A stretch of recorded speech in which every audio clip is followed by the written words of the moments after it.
Good evening, and welcome to this online celebration of the achievements of the British Council's Language Assessment Massive Open Online Open Course MOOC. We have a panel discussion on the importance of and the need for assessing listening and speaking skills within the English language curriculum. This will be followed by recognition awards, and you will be hearing from the teachers who are the winners of the British Council's Language Assessment MOOC, the Listening and Speaking Task Development Competition. I will now hand over to Ms. Louise Coucher, Director, Education and English, British Council, Sri Lanka, to begin with the welcome address and give us some background and context. There will be an opportunity for questions at the end of the event, so please do share your comments and questions in the chat box, and we will take them up there. Louise, over to you. Thank you, Mrinali. And just a huge welcome to everybody who's joining us on a Monday evening. Hopefully a good start to the week for us all. And so welcome to colleagues, to teachers, to all the professionals out there who are joining us today. So today we're looking at assessment. And when thinking this through, I asked myself the question, does it actually matter? And I came up with a few reflections, which I hope to share with you. IT skills are not my strongest feature, so I'm going to try to look at a presentation and hope that you're able to see it. So, assessment, does it matter? Why does it matter? Well, thinking about young people who take school leaving assessment exams or who take university final examinations, what do they hope to happen after they complete their education? Well, I would say a good guess is that they want to get a job. And I would have thought that in an ideal world, young people are looking for opportunities that give them global mobility, that provides them with stimulating, satisfying and rewarding work, and that provides career opportunities. Doesn't always work out that way, and in reality, sometimes expectations are not met. And that's not only for young people, but also for employers. And we have, through our own research, found that there's a general sense among young people that education is not really preparing them for the requirements of employment they hope to get. And it's not always meeting the requirements of employers either. So in 2018-19, we carried out some research and we did speak to employers about English language and the role it plays in Sri Lanka's present and future. And the overall findings were that English is indeed vital for economic growth. By having a workforce that has proficiency in English, global markets open up. Obviously, exports, imports, supply chain, very vital for the industries of Sri Lanka. Having a workforce with language proficiency can also be an attractive factor for international organisations looking to invest in Sri Lanka. And language has also been shown to be linked to creativity, innovation. And when we combine all of these factors, creativity and innovation, it provides Sri Lankan companies with a competitive edge.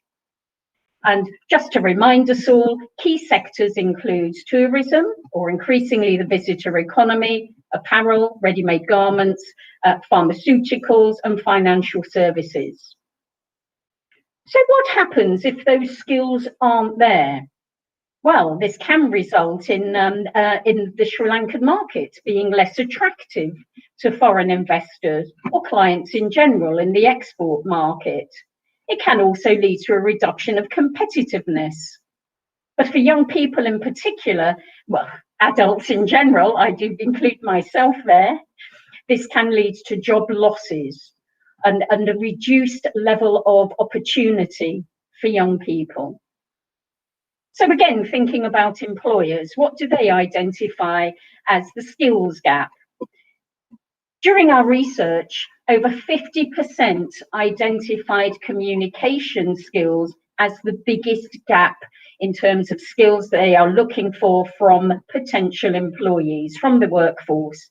And this, of course, includes English. And the companies we spoke to as part of our research indicated very explicitly that speaking and listening are just as, if not sometimes more, important than reading and writing. We also found that employers do assess English language proficiency during recruitment. And a comment that came across more than once, that certification in English through either O-level, A-level qualifications or degree qualifications is not necessarily equal to the individual's ability to communicate in English. For those of you who may be interested in reading this research in more detail, it is available on the British Council website, so please do have a look. So that's from the employer's perspective. What about from the side of education provision? Here I've tried to look at the past, the present and the future. And this will be a very familiar situation to us all, where we know that in the past, traditionally, teachers have tended to teach towards the O-level and the A-level tests. It's a common feature globally. Teachers teach towards tests. We also know that in the past, English language tests have been predominantly focused on knowledge, which in itself can stimulate a lot of rote learning, memorization, which doesn't necessarily mean that the learners are engaged with authentic use of language or practical application of language outside the classroom. And we also know that in the past, assessment has been fairly removed from the teaching and learning process, almost in a way, a bolt-on extra at the end. Now, that was in the past, and through our collaboration with colleagues at the Ministry of Education and in other government departments, we are proud to be part of this reassessment of the role of assessment, and we will be hearing more about that later. And so there are some excellent, well, many excellent initiatives that are currently in progress to review this position. A couple of practical examples. There is a focus on the competency-based learning outcomes, including all 4 skills: speaking, listening, reading and writing.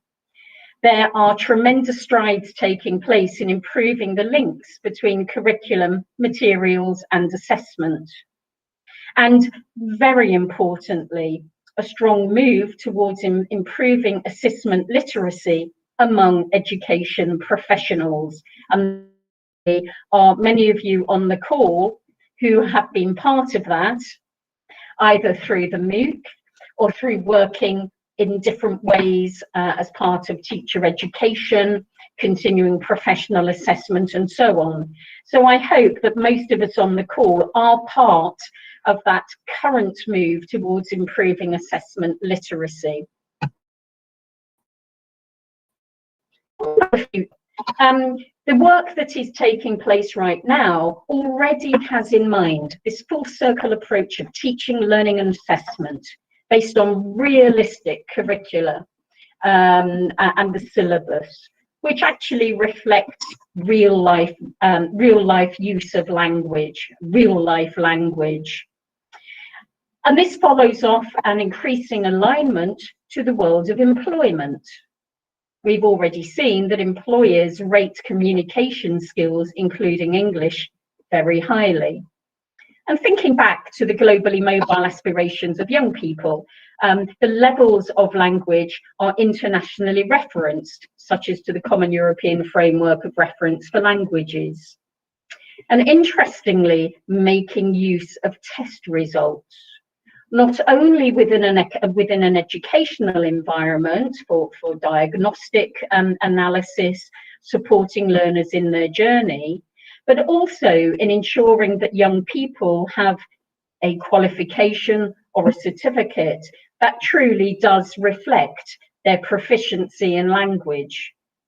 As we know, we saw earlier, employers look at English as part of their recruitment process, and looking at certification and qualifications is part of that. So, this is why assessment matters. And if we look at both sides, young people, the workplace, there is clearly a win-win situation in addressing assessment in a coherent, cohesive and comprehensive way. Young people will have a certificate that clearly describes what they're actually able to do. So what they are learning is what they are tested on. And at the same time, employers can trust that the certificate actually reflects the person's capability and proficiency, professionalism as well, that slipped in. At the same time, employers can have increased confidence that they can recruit the skills they need, which clearly, according to them, includes communication skills. And overall, young people's language skills are enhanced, which in turn makes them more employable. You see what I mean? It's a win-win situation all round. That is what matters. And hopefully, overall, all of us on this call today will share in the vision that all young people in Sri Lanka are able to fulfill their potential, achieve their aspirations, and contribute to Sri Lanka's economic and social development. Many of you will be familiar with our program, Transform, our overarching education program, and that is Transform in a nutshell. So thank you very much for listening to that brief context, that very brief introduction. I will stop sharing my screen if I can find my cursor. Oh, I've lost it. It's somewhere on the page. Escape. That usually does it. In the meanwhile, while I'm trying to demonstrate my very, very inefficient IT skills, it gives me pleasure to hand the microphone over to Maria Rehman, Country Director, Sri Lanka. Thank you. Over to you, Maria. Right, where's this cursor? Thank you, Louise, and good evening, ladies and gentlemen, and a very warm welcome to you all. Carrying on from Louise's presentation, I will talk a little bit more about Transform. In 2017, the British Council launched Transform, a major education program in collaboration with the Ministry of Education, the University Grants Commission, the Tertiary and Vocational Education Commission, and the National Education Commission. The program was an opportunity for a meaningful collaboration with the government of Sri Lanka in sharing UK expertise, insight, and best practice, and contributing at the systemic level to the reform of the education system. The program's aim is that all young people benefit from learning opportunities provided by a fit for purpose and relevant education system that allows them to fulfill their potential, achieve their aspirations, and contribute to Sri Lanka's economic and social development. There are three main result areas under Transform, which I'll touch on briefly. The first one is professionalization, which includes pre- and in-service teacher education, leadership, and other related areas. Then we have quality assurance, including inspection frameworks, qualification frameworks, professional standards, and policy development. And finally, we have transitions from education to employment. Again, something Louise was talking about very engagingly. This includes careers guidance, skills systems review, and development and employer engagement. All three of these areas are, of course, underpinned by strong research, evaluation, and learning components. Tonight's event comes under the Transform umbrella and focuses on our work in the professionalization strand, specifically on developing and assessing English language speaking and listening skills in the secondary education system. So on behalf of myself and my colleagues at the British Council, I would like to congratulate everyone attending today who completed the British Council MOOC on Education Language Assessment, and of course the winners of the competition.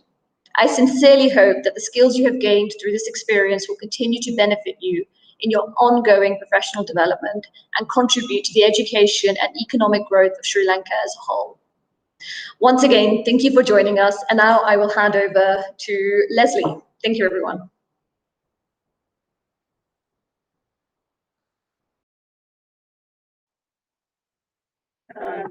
Good evening, everybody, and thank you, Maria.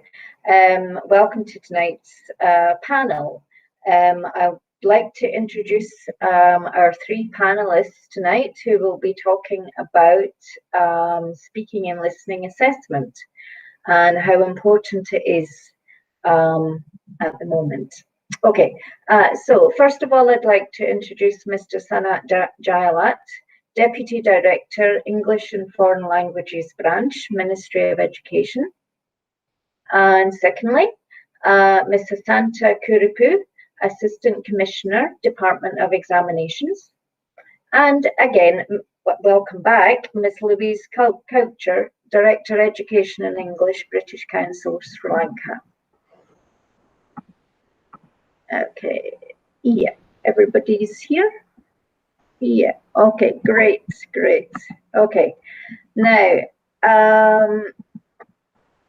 what we're going to do, I'm going to ask each panelist a question, and I'm going to ask them to talk for about 2 minutes in response to the question.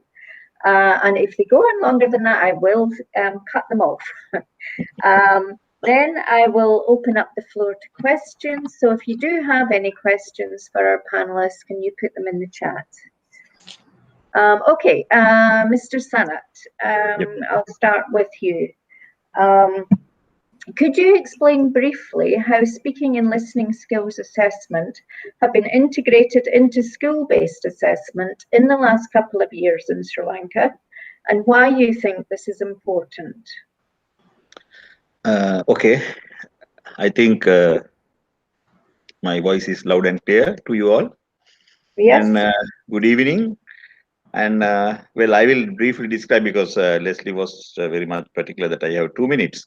I will briefly describe this. Actually, listening and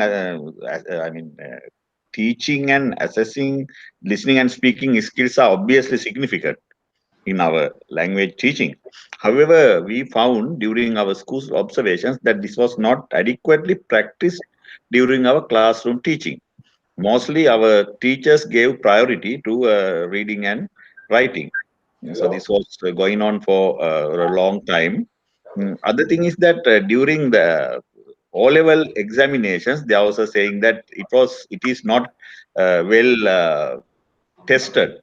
So then no significant need was felt in the system that it has to be taught, because this is, most of the students and teachers are sometimes at sort of an exam oriented mentality, where that they think why we should do this, because this is not being tested at the exams. So several projects came during past couple of years, and even before that, that integrating, assessing, the testing, listening and speaking at O-level, GC O-levels. Now, one such project was that English as a life skill. It attempted very much to bring this into a teaching and learning culture of schools, and mainly integrating this to the all GC ordinary level. And even examination department was looking into the ways that how they could do it. But however, it could not going on as expected. So finally, what happened was the ministry at the English and Foreign Languages branch, we decided to integrate it into the test. The year-end tests and the term-end tests. So what happened was that there was this ITESL project. So we requested from British Council to help us in devising testing methods and criteria, and do it as a pilot project. So what happened was that pilot project we started in 2017 and 18. in mainly in northwestern province. So it was very successful, and we were able to monitor. And we started initially at grade 6, 7, and 8, and we had some panels here. And there was a very positive feedback from the system.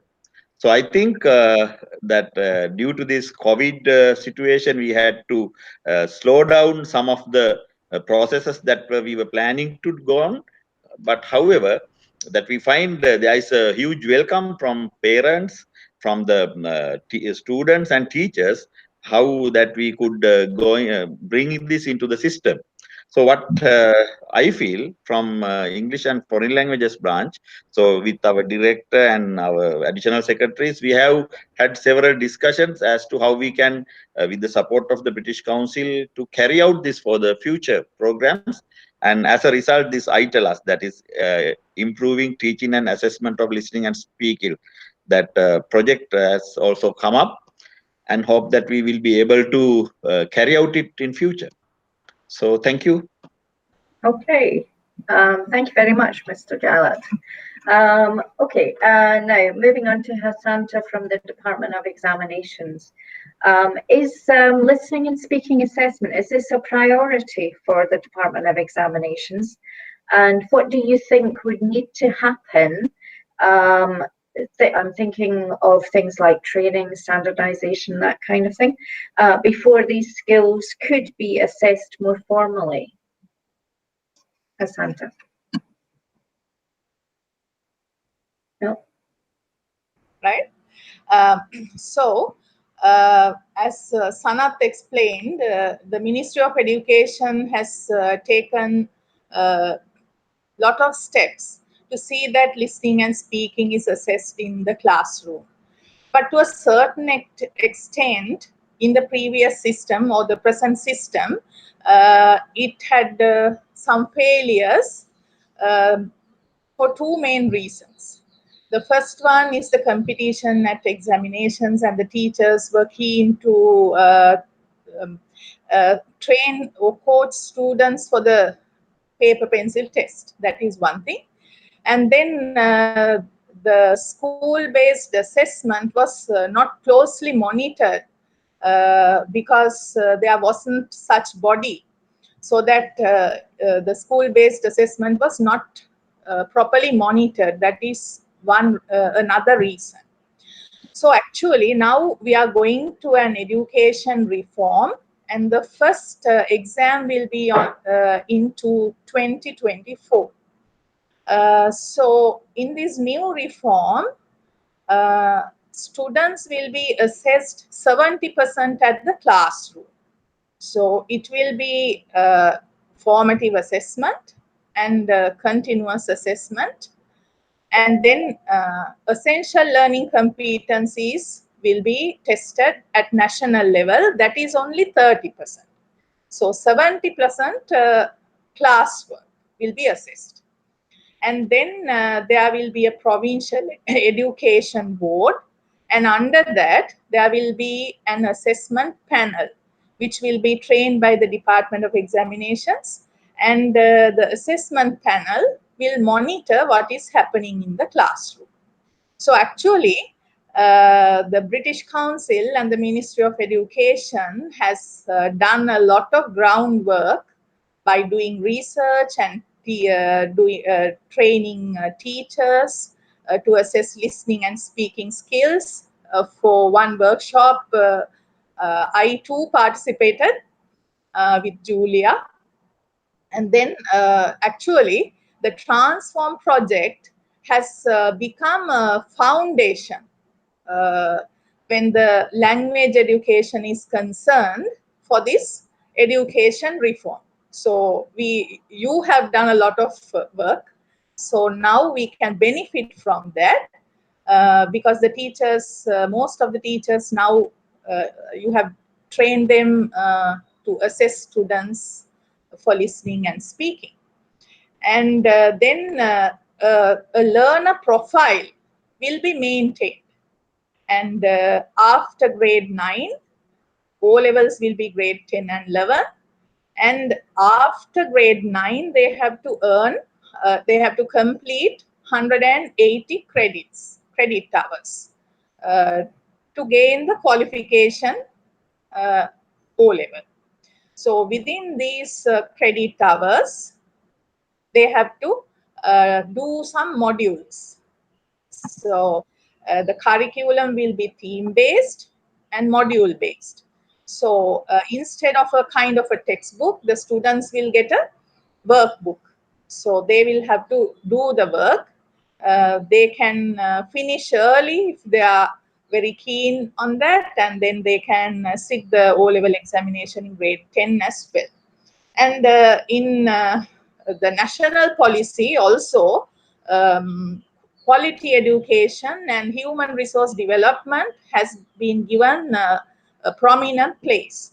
So then for all these aspects, this new curriculum reform is linking up so that I hope this is going to be successful. So at the Department of Education point of view, we'll be working on a new assessment framework for the whole assessment system as well. And then students have more freedom without content loading in the curriculum. So in English, we have to assess them and we have to teach them the listening, speaking, reading, writing skills plus grammar and vocabulary in the classroom. And they will be tested at the examination at national level only for the essential learning competencies which will be defined. So then that is what is going to happen. So hopefully everything is going to be all right, I think. Thank you. Good news. Oops, muted. No. Okay, so thank you very much for that. And that's an update from the Department of Examinations as well. So, okay, moving on to my colleague, Louise. My question for you is, okay, can you explain what the backwash effect is and how testing of speaking and listening skills would impact on the teaching of them, and why that is important? Thanks, Leslie. And Hasanta, I absolutely share your views. Everything will be all right. There are so many good initiatives happening now. Sanat, you described many of them, that I think we're on a very positive pathway forward.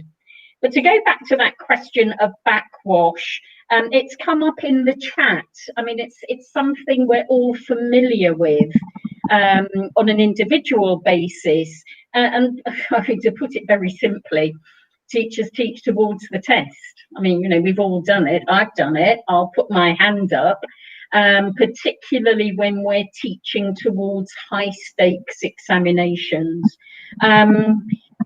You know, the test almost has a life of its own, because it is so important in young people's transition from lower secondary to upper secondary to undergraduate, from undergraduate to postgrad, and so on. These high stakes examinations are so important in shaping the future that, in a way, would it be irresponsible not to teach towards them?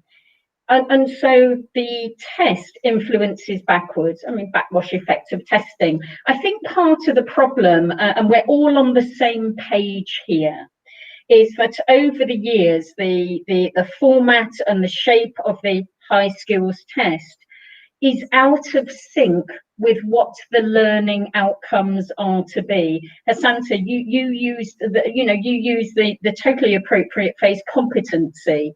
You know, we have learner-centered outcomes, and we're in a position where the learning outcomes in the test have been out of sync. That is now luckily changing. And so one of the ways forward, which colleagues at the ministry are taking, is to revisit the learning outcomes. I mean, again, put very simply, what do we want people to know or be able to do at the end of the period of instruction that they didn't know and weren't able to do at the beginning? You know, what are those learning outcomes? And Hasanta, you also mentioned human resource development, and in my opening remarks, it's looking at the knowledge and skills young people take forward with them into employment. So we review learning outcomes.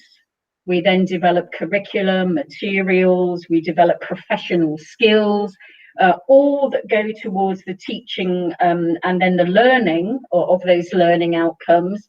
And then quite simply, we test them.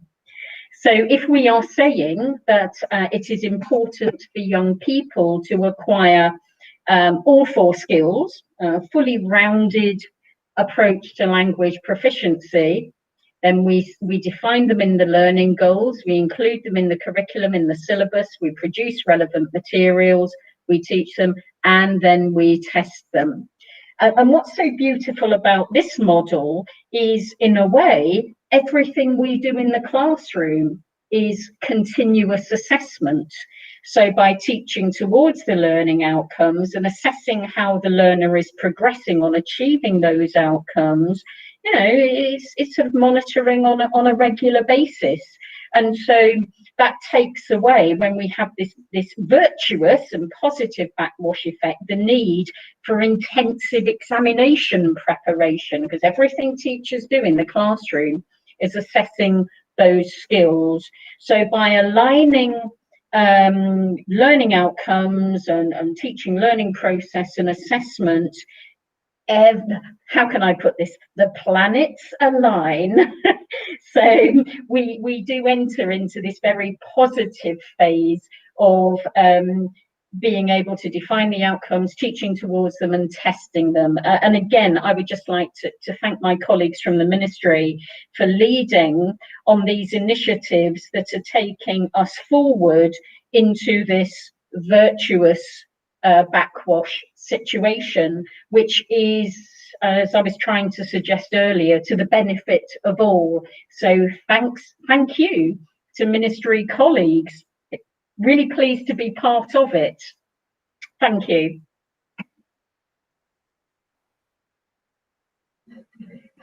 Thank you, Louise. Thank you.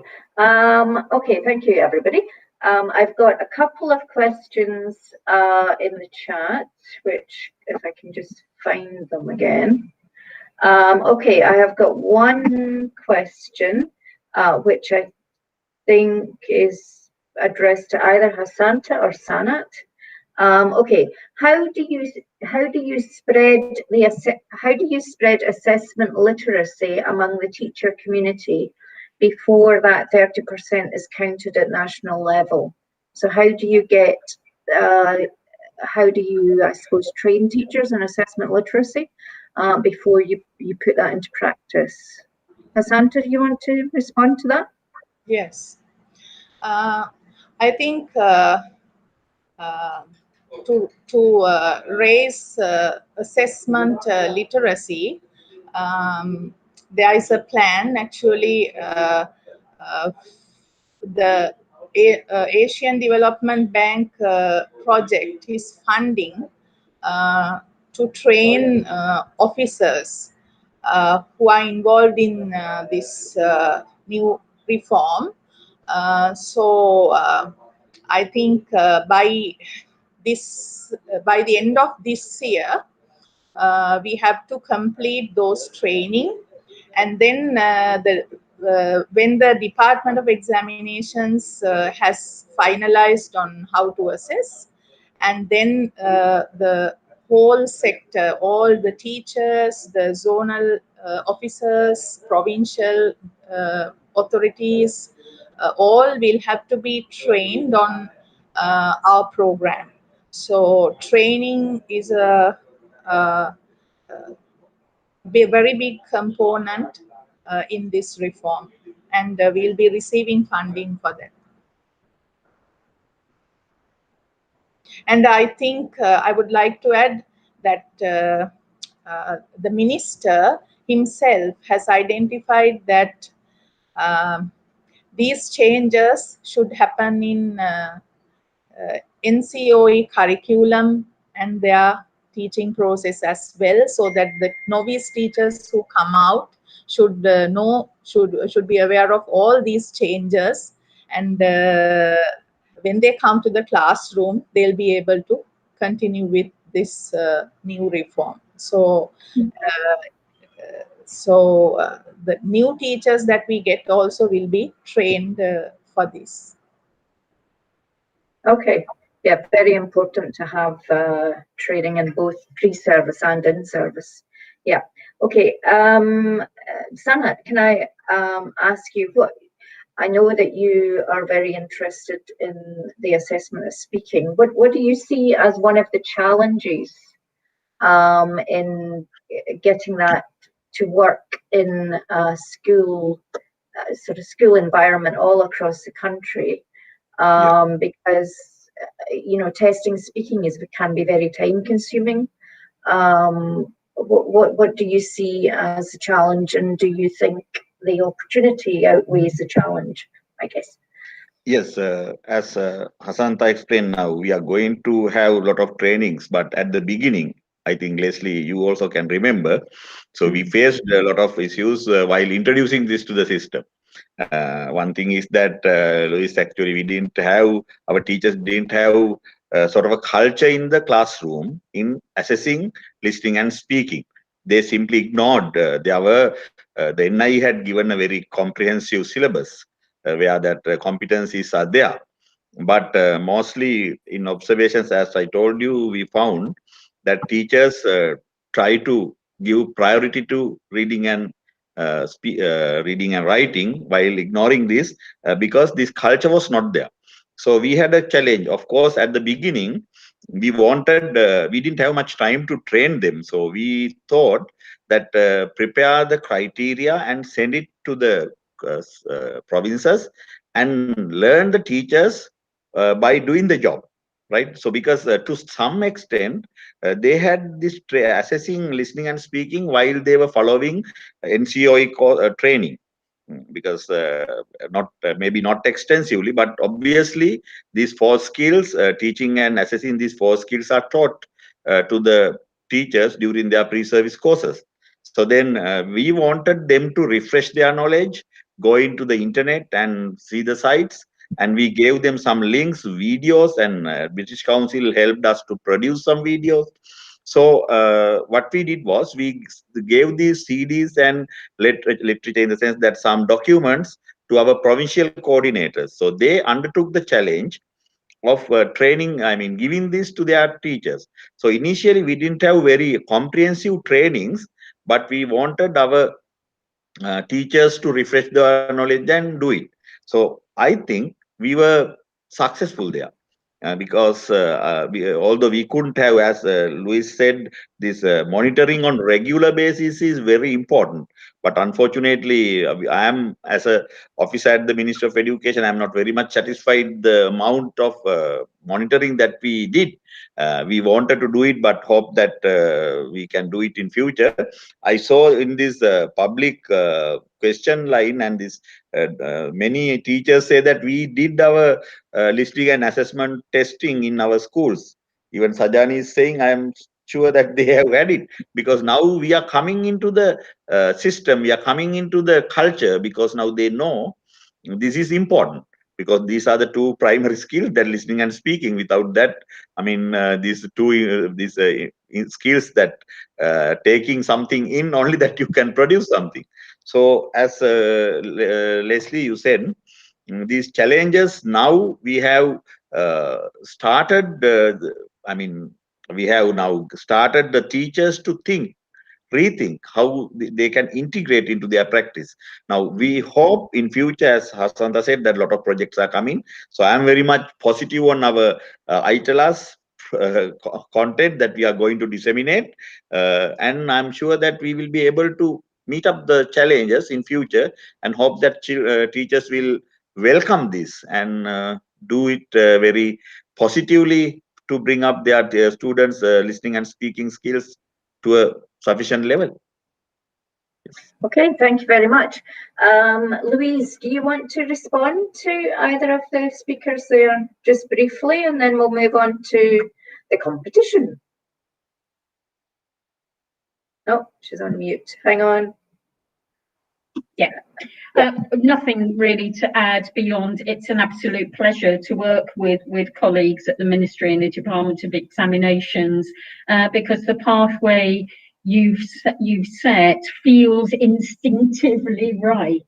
So we hope that our collaboration will continue for a very long time. So thank you. Okay, thank you very much. I'm watching the time. I think we'll move on to the announcement of the winners of the competition. But first of all, I'm going to give you a little bit of background on the competition for those of you who are not familiar with it. In November last year, the Future Learn platform ran the British Council English Language Assessment MOOC. This was a MOOC focusing on English language assessment of all the 4 skills: reading, writing, listening, speaking, and on grammar and vocabulary. Over 200 Sri Lankan English language teachers and teacher educators took part in the MOOC, as I did as well. I thoroughly enjoyed it. I learned a lot from it as well. After the course finished, the British Council ran a competition which asked these teachers and teacher educators to develop 1 speaking and 1 listening assessment task for a specific secondary grade and aimed at specific speaking and listening competencies in the curriculum. It was quite a task. It was quite demanding. The aim behind the competition was twofold. First of all, it aimed to give the participants a chance to put the knowledge and skills they gained on the course into practice as soon as possible after the course. And secondly, it aimed to both develop a bank of speaking and listening assessment tasks, which could be refined later and circulated to all schools, as well as to identify potential test writers for future assessment workshops. So those were the 2 aims.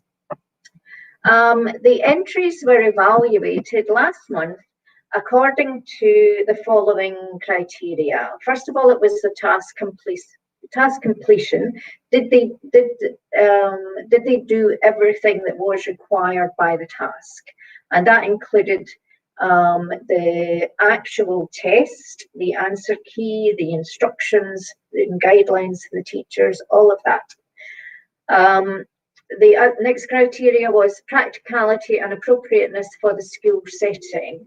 Was it appropriate for the pupils it was aimed at, and was it practical for the teachers to actually deliver it? And third thing that the participants had to do was to provide a rationale behind the development of the tasks. So those were the 3 things. And representatives from the Ministry of Education and the British Council evaluated the entrants independently and anonymously. So we didn't know who we were marking or reviewing, and we did it all independently of each other. And then we submitted the marks, and those marks were then combined and 3 winners were selected. So tonight it gives me great pleasure to announce the winners of our competition. I feel like a little bit like we're in the Oscars or something. I will announce them in reverse order from 3rd to 1st. Okay, so in 3rd place we have Ms. Sintuja Gausiju. So well done, Sintuja. In 2nd place, we have Miss Azra Mohammed. Well done, Azra.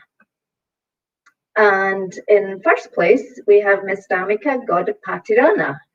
So well done, Damika. Congratulations to you all. It was a big task, but you put a lot of work and effort into it, and you've won a prize. We contacted the winners before this event and asked them 2 questions. First question was, what are the qualities of a good speaking and listening test? And second question was, how do you feel having won the competition? So let's listen to what each of them had to say, and let's congratulate them again. Well done to you all.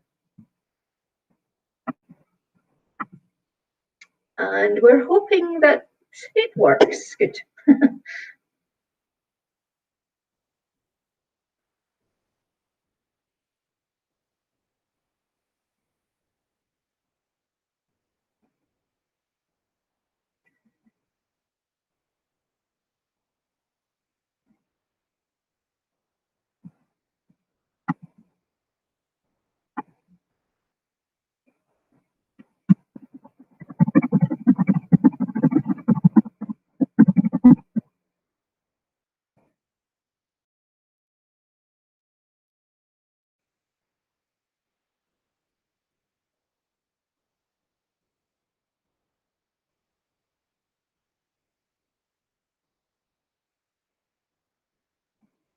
Okay, we seem to be having some kind of technical difficulty with this slideshow.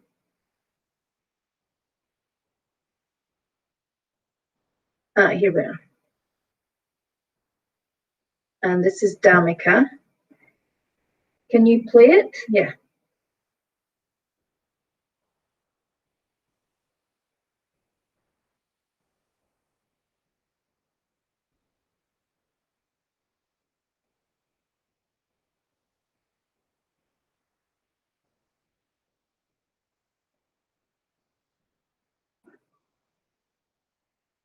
Okay, I think we're still having technical issues.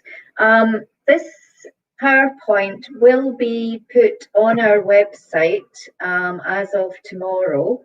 So anybody who's listening now can go to the website. We're going to be, the announcement of the winners will be on the website, and I urge you to listen to what the 3 winners had to say about what they felt was important when developing a speaking and listening assessment task, because their ideas are spot on, basically.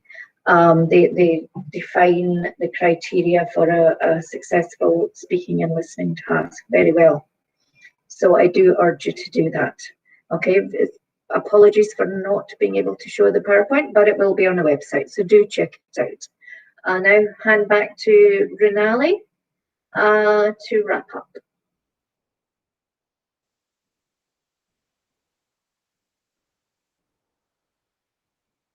So thank you. Thank you especially to Mr. Sanat Jayalat and Ms. Hasanda Kurubu for joining us today and being part of our panel. Thank you to the prize winners and to all the participants, and congratulations to the prize winners again. A wonderful job, well done. Thank you for joining us and for being such a participatory audience. There were lots of comments and questions off and on in the chat, which was very interesting to see. Thank you to our country director, Maria, and Louise and Leslie, and the British Council team. Stay safe, everyone, and stay well. Good night.